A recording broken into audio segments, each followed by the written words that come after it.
i-sprinkle na natin ang kalabasa with alimasag.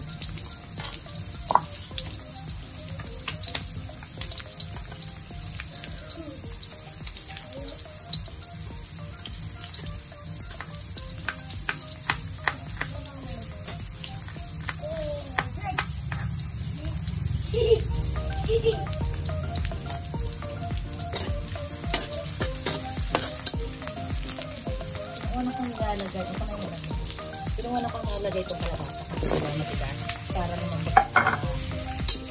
may snack. Ito natin yung durog ng kalabasa.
Lagyan na natin yung sitaw.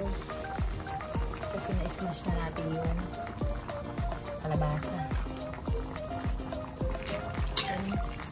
Tayin lang natin lumambot ng ilang minuto lang.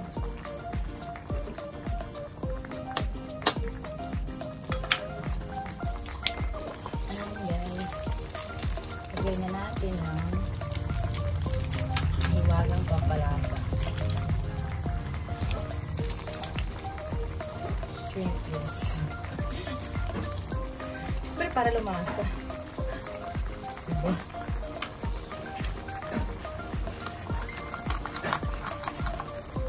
And then, dalawin na natin.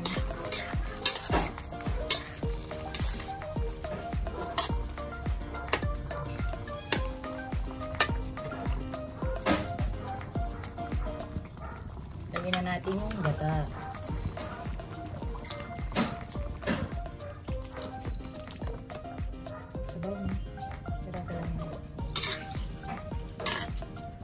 Bigyan natin sila lahat ng sabaw.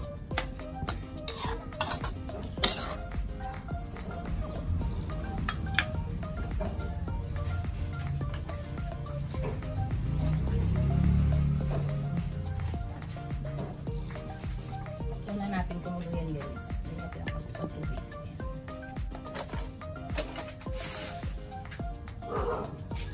And then guys, habang hinihintay natin yung kumulo, para lumasa na yung ating pinakulo ang alimasag, ilalagay na natin siya para malasa. Habang kumukulo, kumakapit yung lasa. So guys, sensya na hindi talaga ako marunong magluto ha. Magaling pala. Alam ko magluto, pero hindi ako magaling magluto. Diba? Okay ba po yun? Siyang kulo at mag-simmer ng ilang minuto. Pwede na rin natin lagyan ng sikreto ng malapit, magic sarap, and then our paminta. Tapos anong lagyan ng sili, pagkain mga bata.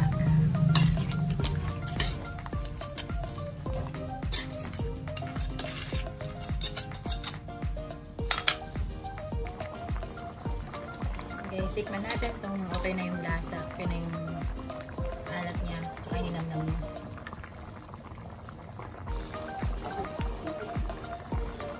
Okay na guys.